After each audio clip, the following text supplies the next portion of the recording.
Hello everyone and welcome back to my podcast. Today is November 3rd. I just want to start off by saying thank you to everyone who has left me wonderful comments about my back problems that I've been having, and I had quite a few comments and messages saying, just to take care of myself and film when I can film, and I greatly appreciate that.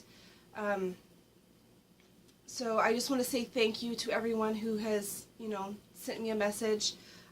Please bear with me. I have not had the chance to answer any of my messages or comments or anything like that.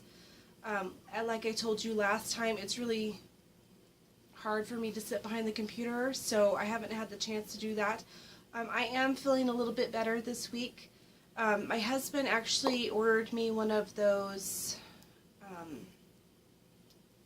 I don't even know what they're called, those electric pulse things that you stick on you and it kind of like pulses your muscles. So he ordered me one of those, and it has been helping a lot. So I do feel a little bit better. I can move a little bit. I'm not having to sit on the heating pad, so that's better. So hopefully this will be on the way out and I won't have to deal with this anymore.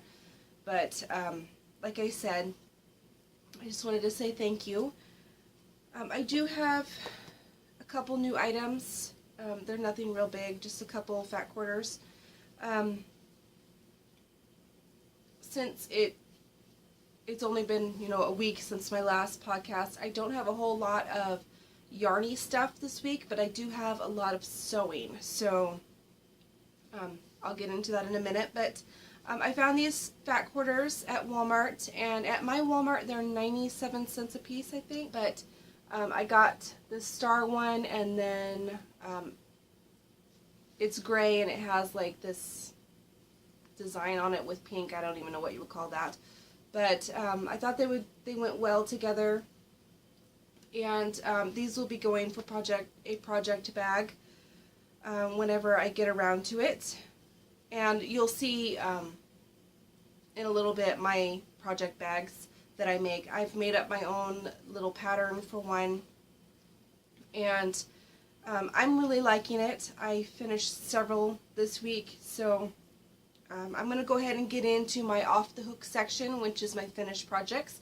And I only have one, and it is the witch hat I was telling you about last time. So I think it turned out really cute. The pattern, and it got all crinkled up. It's the Crochet Witch's Hat by Ria Alias, I think is how you pronounce it. But I found it on Ravelry. It looks like that. And I really liked the pattern. It worked up fairly fast. I think I made it in a couple hours. But, yeah, it was a really simple pattern. And this is that yarn that I told you about last week that I was going to frog that other project and use it.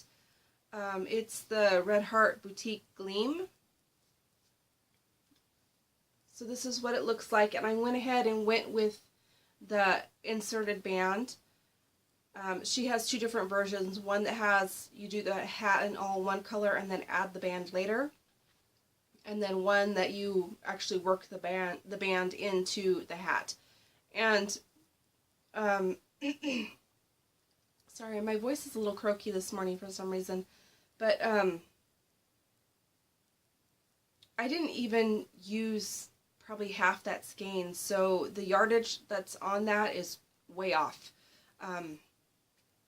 I would say that I didn't use any more on this than I would a normal hat, so keep that in mind.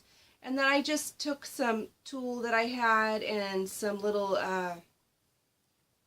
like branches that I had got from the Dollar Tree for Halloween, and they have black and purple glitter on them. And then I just took some little plastic gems and put it on there. I think it's really cute.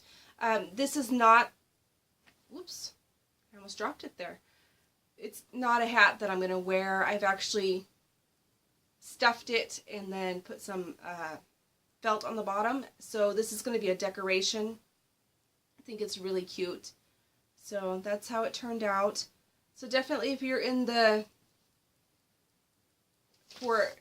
search for a witch's hat for maybe next Halloween, definitely check out that pattern. Probably the only thing that I would change on that pattern is I would make the brim longer. The brim is very kind of short. It very much reminds me of like the first year hats in Harry Potter. You know, those little black hats that they wear. It reminds me a lot of that. So, but like I said, if I was to ever make it again, I would make the brim a lot longer. So, it's a lot bigger and floppier like a normal witch's hat. But I really like it. It's going to make a really cute decoration. And, yeah, I'm very pleased with it. So that is my only finished project. I don't have any progress on any of my whips right now. I haven't even picked up anything this week. So, but like I said, I have had a lot of progress in the sewing department. So,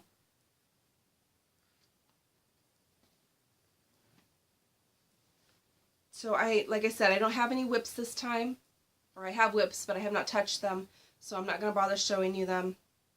They're exactly in the same place that they were when I showed them last week, so there's no point in showing them. But I'm going to move on to Sewing Bits and Bobs, which is my sewing section. And I believe this is the first time on the podcast since I've moved it to this channel that I've done this section of the podcast. So I'm very pleased with the work that I've done, and all of them except for one I had cut out already, and I had already started it. I had them all cut out, and I had the pattern made up how I wanted it, and I just had to sew them together. So I worked on, this is what I've worked on most of this week. So this is what it looks like. It's a square bottomed bag. It's big enough that you can use one fat quarter for the outside and one fat quarter for the inside. So technically this bag cost me $2.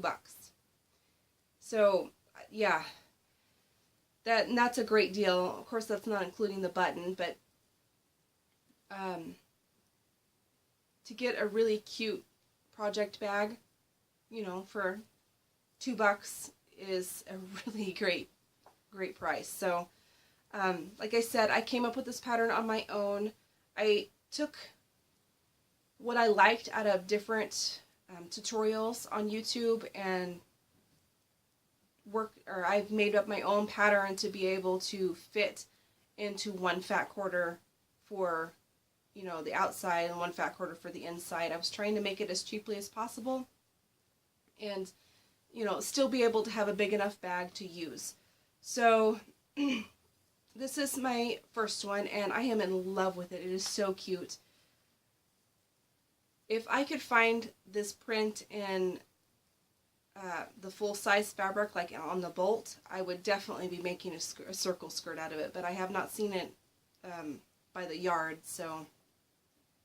But it's really cute. So it's pink and black cheetah print with a black lining, and then I added a little handle so you can actually, slip it over your wrist and work on it if you want.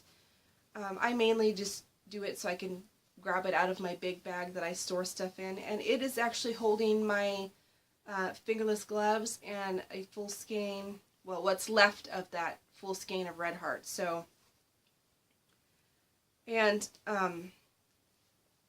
so see, it has my skein of red heart in there, and I added a button because I'm not very good at putting zippers in. So I thought the button would work really well, and these are a little bit too small for a drawstring, so I was trying to find a different way to be able to close it, but not have to put a zipper in. So I went with the button, and I'm really pleased with it. it looks really cute. So there's that one. And my next one, and you'll see a theme with this, it's all pink. Pink is my favorite color, so I could not pass this one up. It's pink camo when I found it. And it's just, you know, like I said, pink camo on the outside, and then I found a pink that went with one of the colors of pink. So I decided to go with the lighter one, and I did a pink lining. And I have a pink button that matches the darker pink because I wanted a little bit of that contrast. And then I have the little loop. So these I am very pleased with. And they all are square bottomed. And I have to say, the more that I do, because I've done a few square bottoms before using someone else's tutorial, which is, I want to say it's called the Big O bag or something like that, and I have other bags that I have done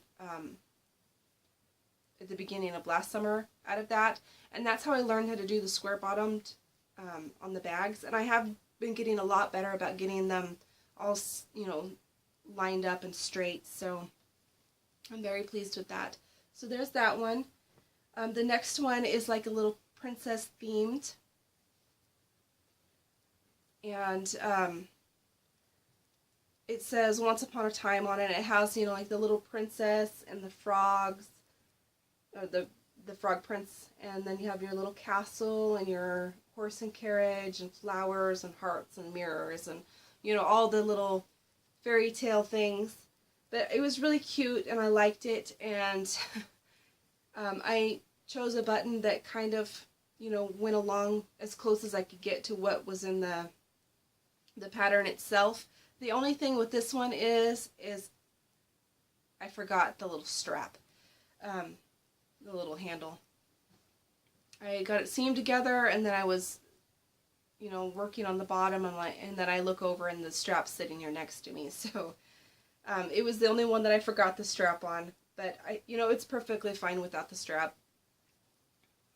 What I do is I use that giant granny square bag that I had made, which is not what I made that bag for, but, you know, I ended up not using it for what I was going to use it for, and I've been keeping all of my projects in it that I'm currently working on in the house, so they're all contained into one space.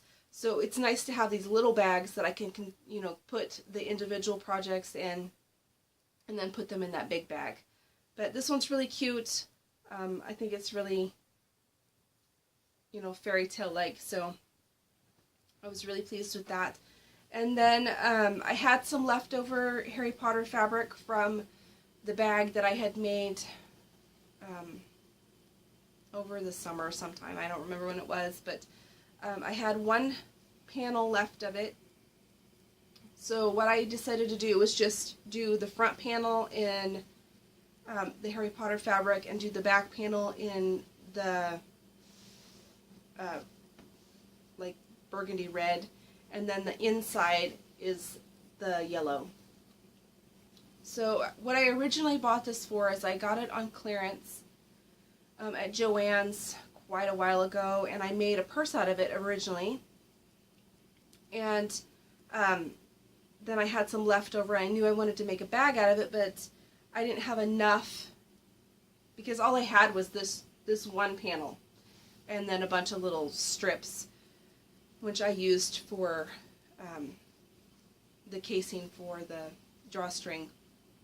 So it wasn't enough to make one of these bags, but I had enough to make a bigger bag, so I just decided to, you know, do it this way. And I used a different pattern for this bag than the other bag, which I liked it when I was watching the tutorial, and I cannot even remember what the name of it was, but it's just, I believe it's just a drawstring bag or something like that. But I used my own measurements. I didn't go off the measurements of that bag. I just used what I had, but it has this different way of doing the bottom. You kind of fold the bottom in on itself, and that's what kind of creates the square, and I'm not really liking how that's looking because it's, you know, all rumpled up and it doesn't sit as nice as these ones do. These ones will sit nice and flat, and this one doesn't. But it'll work for now. I just probably won't use that pattern again. And I was thinking that maybe I would, you know, sew these down, but I don't know how I would do that because, like I said, it doesn't lay as nice as I would like it to be. But, you know, it's a big enough bag. I can put it'll be big enough to put my shawl in that I'm working on, my virus shawl, and keep it nice and clean and contained. And of course it's Harry Potter, so, you know, I love that. And, you know, it does have the Gryffindor colors with the red and the yellow. And with this bag, which is different than any other bag that I've made, the casing is actually on the outside, and it's an extra piece of fabric that you sew on, and then you basically leave the sides open like this. I hope you can see that. And then you thread the drawstring through it, which is different. The last bags that I did, I actually made the casing out of the bag itself, which I think I like a little bit better. It looks a lot nicer than this. And with that one, what you do is you just open the seam and then run your string through, because the casing itself will be made out of the 2 layers of fabric, which I like a little bit better than this. But, you know, it's still a usable bag. It didn't turn out exactly the way that I wanted it to, but I'll still use it just as much as any of the other bags. But that's what will happen to these 2 prints. They will be one of these bags. And then I'll have enough left over to maybe make some little pouches, notions pouches, or, you know, something like that. So that is all of my finished projects for this week. I do have a couple things that I'm going to work on as soon as I can get the yarn for it. One of them is just a scrap thing, and I probably have the colors out in my craft room. I just haven't went out there and got them yet. But since it's getting closer to Christmas, I've been trying to think of, you know, ornaments I could make that kind of have something to do with, you know, something that happened this year. And of course we had the solar eclipse this year, so I found this little what are they calling it? I'm not sure. It's just like a little ornament, or I'm going to be using it as an ornament. I think it's just a little toy, but it's made out of worsted weight yarn, so I'm sure I got it out there. I just got to go find some. But it has the moon and the sun, and they're, you know, the moon is going to be going over the sun, and they're like the little ones that have the cute little faces on them. I don't remember what they call those. But I thought it would be perfect to make into a Christmas ornament, and then I'll write the year on it, because that is something that we experienced this year, and I really wanted to do that. I wish I had a better picture, but I don't. And I seen on No Catchy Names podcast, she made this over the summer when the eclipse she made it when the eclipse happened, and I really liked it. So, and I just found her podcast just recently, so I've been kind of, you know, watching the backlogs of it. But that's one thing I'm going to start working on. And then the other things, which are another thing that I've seen on her podcast, and then I believe it was Random Randy that has also made it, but is the little s'more pillow. So it's a, you know, a little smaller pillow that looks like, you know, a s'more, and it has the little cute faces on it.